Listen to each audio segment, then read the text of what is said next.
Planning to sell your home in the West Hartford area soon or somewhere down the road? Here's the good news. Buyer demand, it's still going strong, and technology is helping buyers to find homes more easily and faster than ever. But here's something you might not want to hear.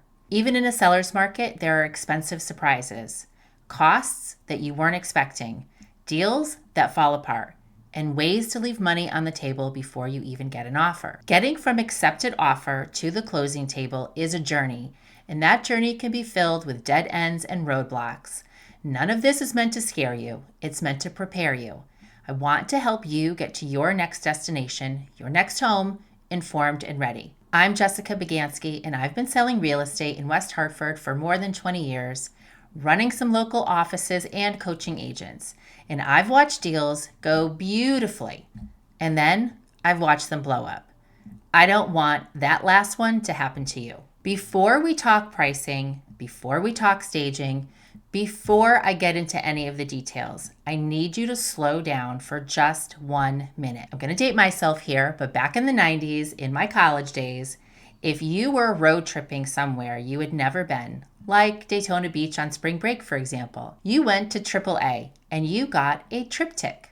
For my younger viewers, a triptych was basically Waze on paper, but it was more than a map. It was a guide. It told you how long the trip would take, stops you could make along the way, and the safest route to your destination. Selling your home is a lot like taking a road trip. You need a destination and a plan to get there as quickly and safely as possible. Now, here's something that agents aren't always going to tell you, and I'll be honest about why. At the listing appointment, we may not tell you everything you need to know. When we lay out every potential detour and roadblock at the signing of a listing agreement, one of two things would probably happen. Number one, you'd either forget most of it by the time it matters, or we'd have made the process sound so complicated it would overwhelm you before you even started. I created this video to share the most important things you should know about selling your home. But before we go there, and before you consider selling, I want you to ask yourself 4 questions. Number 1, why are you selling? Not the surface answer, but the real deep answer. Do you want to spend more time with your family? Do you want to move to a better school district? Do you want to start fresh someplace new? Your why is going to shape your timeline, your strategy, and how you handle offers when they come in. Is everyone who needs to be in actually in? Everyone on the deed needs to be genuinely committed to the sale, not just going along with it. But think beyond the deed too. If you or your spouse rely heavily on someone else for emotional or financial support, or if there's an adult child whose opinion could quietly derail the entire process, sort that out now, not in the middle of a transaction when time and money are already on the line. Number 3, where are you going? Connecticut inventory is constricted. If you're buying your next home here, you need a plan for where you're going to live in between. You may not need it. You might find a buyer who's willing to wait. But having a plan B before you actually need one can be the difference between a smooth closing and a very stressful final stretch. And lastly, what's your walkaway number? The price below which you will absolutely not sell. Know it now when you're calm and clear-headed and after you've considered the costs I will share with you now. Not at the negotiating table when your emotions are running high and someone is pushing back on your price or terms. Answer these 4 questions honestly before you do anything else. Now let's get into some details. Here are the most significant costs that you will encounter when selling your home, so nothing catches you off guard at the closing table or during the process. Number 1 is going to be agent fees. You negotiate your listing fee directly with your agent. What they charge depends on their experience, their track record, and what they're actually going to do to market your home. The buyer's agent fee is now negotiated separately. It's no longer automatically bundled into your listing fee. When a buyer submits their offer, their agent's compensation might be part of it. You don't have to commit to anything upfront when you are signing the listing agreement, but the most qualified buyers, they're almost always working with an agent, and that agent is not working for free. I urge you to stay flexible. Treat the commission as part of the total offer and focus just on your net proceeds, not the sales price. The Connecticut conveyance tax. The state of Connecticut and your town charge home sellers a conveyance tax based on your final sales price. The state portion is 0.75% on homes up to $800,000. Above that, it jumps to 1.25% on everything over that threshold. Then there's a local conveyance tax on top of it, 0.25% in West Hartford and most surrounding towns. Hartford charges 0.5%. Pre-listing prep. Paint, cleaning, landscaping, and staging. That could be a few $100s or it could be several thousands. I'll walk you through the most worthwhile projects to tackle in a moment. Inspection costs. If your buyer performs a home inspection, factor in the cost of any repairs that follow. I plan for somewhere between $5,000 and $10,000, though that varies significantly depending on your home's condition. You know your home better than anyone. If there's deferred maintenance, those costs could be higher. Often the expense can be handled as a closing cost credit to the buyer rather than paying to have the work done yourself. But like everything in real estate, it's a negotiation. Attorney fees. Connecticut is an attorney-assisted closing state. Budget $1,500 to $2,000. And think of your attorney as insurance. A good one will go to the mat for you on escrow disputes, title issues, and permit complications. You want someone who does Connecticut real estate law every single day. Call movers before you list, not after you go under contract. Moving companies book out weeks and months in advance, and scrambling at the last minute will cost you more. Get this on your calendar early. If your home has appreciated significantly, talk to a tax professional before you list. The IRS does give primary residence sellers an exclusion up to $250,000 for single filers and $500,000 for married couples filing jointly. Now that we've covered the financial side, let's talk about timing. Spring, it's the busiest season in Connecticut, March through June. Buyer activity peaks at this time and inventory moves fast, with well-priced homes routinely seeing multiple offers. But I've sold homes in February with 2 feet of snow on the ground for top dollar and more than the seller even expected. Buyers are looking year-round. The best time to list is when you are ready and your home is ready. Timing it to the spring market does not guarantee your home will sell for more. In fact, some homes are better showcased at other times of the year. Getting your home ready. Most buyers, they want move-in condition. They're not looking for a big project before they've even unpacked. I was out showing buyers a few weeks ago, and they saw a home with a spectacular interior. But all of the exterior siding, it needed to be painted. That was enough. They crossed the home off of their list. They didn't want to deal with it. Here's where your time and money actually matter. I go into much more detail in another video, but these are the things that most sellers can do that make the biggest difference. Number 1 is curb appeal. This is your first impression. It happens before a buyer even walks through the door. Deep cleaning, light fixtures, inside appliances, baseboards, switch plates, and blinds. Basically the areas of your home that don't always get attention. Your home needs to look, smell, and feel well cared for. Declutter and depersonalize. You have to pack anyway. Do it now when it can actually make you some money. Buyers need to see themselves living in the home, not living in your home. Neutralize and touch up paint.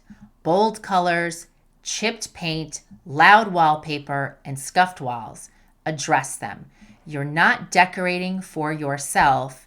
You're making your home appealing to more people. Fix the obvious deferred maintenance. Before any significant spend, ask yourself one question. Will this return more than it costs me at closing? If you can't clearly say yes, skip it or ask a trusted realtor for their opinion. Now let's talk about disclosure, what you're legally required to say. You are required to disclose known material facts about your property. Water in your basement, roof issues, an old oil tank, or structural problems. If you know about it, you need to disclose it. The key word is known. You're not expected to be a home inspector. You're not required to reveal things you genuinely don't know about. But if you do know, you need to tell buyers. If you're unsure about what crosses the line, your agent and attorney should both be part of that conversation before you list. Not disclosing a material fact that a buyer discovers after closing is potentially a very expensive problem and an avoidable one. Now I'm going to address the fear that most sellers have. What if I leave money on the table? That fear is completely legitimate, but in trying to protect against it, many sellers do the exact thing that costs them the most money. They price too high, thinking they can always negotiate later. Let me show you why that backfires. When your home hits the market, you have a window, usually the first 7 to 14 days. That's when buyer attention is at its absolute peak. The people who've been watching your neighborhood for months or for your type of home, they see it the moment it goes live. Their agents schedule showings within hours. Price it right in that window, you generate urgency and maybe even competition. Multiple buyers, multiple showings, multiple offers. Urgency and competition are what push buyers to offer asking price and above and more favorable terms. But if you price it too high in that window, buyers, they will scroll right past. And here's what's going to sting. They may not come back when you reduce because now your listing has days on market attached to it. And buyers, here's what they're wondering. What's wrong with it? I've had buyers ask that question a few days after the house has been listed because they assumed it would sell immediately. The home that goes under contract in week 1 at the right price almost always nets more than the home that finally sells in week 8 after 2 reductions. I've watched this happen more times than I'd like to count. So what does priced correctly actually mean? It means your price is based on what comparable homes in your specific neighborhood have sold for, not what you put into it, not what you hope to get, not what Zillow says, what real buyers paid for homes like yours in the last 90 days. Should you price high to leave room to negotiate? Short answer is no. Overpricing doesn't create negotiating room. It creates doubt. Price it right and let the market do its job. Choosing the right agent. The biggest mistake that sellers make when choosing an agent is picking the one who gave them the highest price. Some agents inflate their recommendations specifically to win your listing. And once you're locked in, they start pushing you for price reductions when nothing is happening. It's called buying the listing. It costs sellers real money. Here's what to ask anyone you interview. How have you determined the value for my home and what is your pricing strategy? Can you show me a written marketing plan? What is your list to sale price ratio over the last 12 months? What is your average days on market in my price range? Can I see recent listings so I can see how you actually present homes? How do you handle multiple offer situations? And who specifically handles my transaction, you or someone on your team? You also should ask to speak to past clients. And here's the truth. The right agent, it's not the one who tells you what you want to hear. It's the one who tells you what you need to hear and then has the skill and a plan to get your home sold. Marketing and showings. Pricing, it gets buyers interested. Marketing gets them to book the appointment, and showings are where they decide whether they're going to make an offer. Remember, your first 14 days on market are your most important. Your home should be ready, available, and your agent should be promoting it everywhere. 2 things, they matter most here. Number 1 is professional photography. It's a non-negotiable. Phone photos are not acceptable. Dark photos, they're a no. The online presentation is where buyers decide whether to even schedule a showing. Don't let your agent skip it. Make the home easy to show and a pleasure for buyers to see. Your home should be as accessible as much as possible for showings and allow for a quick confirmation of showings. And the home should be neat and clean, lights on, and a comfortable temperature. Treat buyers like you would an important guest. Because they are. The offer is more than the price. When offers come in, I want you to remember 2 things. First, think about each offer as a total package. Don't fixate only on price. Here are the major terms within an offer. Number 1, the earnest money deposit signals how motivated and committed a buyer is. A larger deposit is a good sign. Very small deposit or a request for extra time to deliver it, that's probably not a highly motivated buyer. The inspection contingency. A buyer who waives the inspection is making a stronger offer. But just because a buyer requests an inspection doesn't mean they're going to ask for tens of thousands in repairs. but they could. The financing contingency. A pre-approval letter is not a guarantee. What matters is who is the lender. How solid is the financing? A higher offer from a shaky buyer can easily be worth less than a slightly lower offer from someone who is financially solid. The appraisal contingency. Some buyers can waive it or offer to cover a gap if the appraisal comes in low. An offer with the waiver or a substantial amount covering the gap is a stronger offer. The closing date. This is more negotiable than most sellers realize. If you've already found your next home, a buyer who can close quickly is enormously valuable. If you need more time, flexibility on the date might be worth more to you than an extra few $1,000s. Buyer agent commission. Remember, it's negotiable. Just because it's written in the offer doesn't mean you have to pay for it.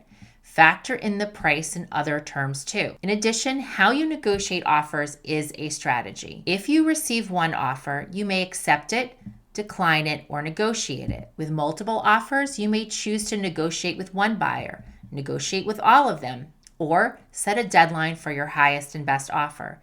Your agent will walk you through what makes sense given your situation. Under contract. When your agent calls and tells you that you now have an executed contract, you're going to feel relief, and rightly so. You've done a lot of work to get here and you should feel good about it, but you're not done yet. Going under contract is the beginning of a new phase, one that typically runs 30 to 45 days and may involve more negotiation than you're expecting. Day 1, the contract is executed. Earnest money is due within a few days. Your home shows is under contract in the MLS, and you may choose to allow additional showings or not, though it doesn't guarantee you'll get them if you allow them. Days 7 to 10. If the buyer is doing a home inspection, a licensed inspector goes through every accessible system and structure. They will find things. They will find things in every home. A finding is not a sign that your deal is falling apart. It's a completely normal part of the process. What determines whether it becomes a problem is how the subsequent negotiation is handled. The buyer can request repairs, a price reduction, or a closing credit. You may accept, counter, or decline. After inspection, if the buyer is financing, there may be an appraisal. If it comes in low, the buyer can accept the gap, negotiate it, or walk away. Your agent will walk you through what this means for you. And yes, there may be another round of negotiations. Mortgage commitment typically happens around 30 days from contract acceptance. Once the buyer has mortgage commitment, the attorneys and lender will coordinate the closing date. Within 72 hours of closing, the buyer does a final walkthrough.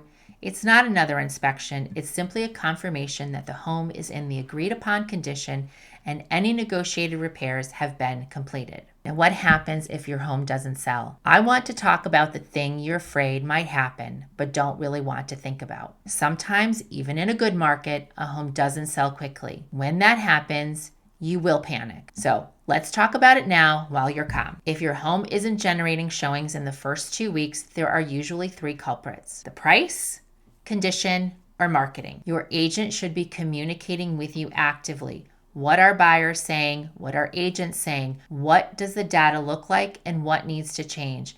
If you're not getting that communication, that's a big problem. If price is the issue, the answer is a meaningful reduction, not a small one. Small reductions don't help. A meaningful one will move your home into a new pool of buyers who weren't seeing your home before. If condition is the issue, your agent and you need to address it directly. If the home has been sitting for an extended period, sometimes the right call is to take it off the market entirely, regroup, and come back fresh. A new season, a new approach, and a clean slate. That can completely reset buyer perception. None of these are failures. They are course corrections, and knowing they exist before you need them means you won't spiral when the road gets bumpy. What to leave and what to take. This honestly causes more last-minute friction than you could possibly imagine. And it always surfaces at the worst possible moment right before the closing, when the trucks are packed and everybody's ready to move. Anything permanently attached to the home is considered part of the sale. Light fixtures, built-in shelving, garage door openers, unless you specifically exclude it in writing. When in doubt, be specific up front and put it in the listing. Leaving things behind that weren't agreed on creates just as many problems. Extra furniture, chemicals, paint cans, a pile of rotten firewood in the backyard. I have seen every one of these almost derail a closing. Clear your home out before you hand over the keys. If you don't want it, don't assume your buyers want it. Here's what I want you to walk away with today. The sellers who come out of this experience selling their home feeling positive, the ones who net the most money, who get to closing without drama, who look back and genuinely say that it went as well as possible, they all started the same way. They knew what they were getting into before they started. They knew their real costs. They priced based on data, not optimism. They understood that an offer is more than a number, and they chose their agent carefully because experience or lack thereof usually shows up at the most inconvenient time. Selling a home, it's stressful. I'm not going to lie, but having a plan and an experienced and steady guide will make the process as positive as possible. That's how I work with every client. And if you want to build that plan together, walk through your specific numbers, your timeline and situation, I offer a free seller consultation and would love to help you. The link to book is right in the description below. And if this was useful to you today, please subscribe. I put out honest, specific Connecticut real estate content every single week. I'll see you in the next one.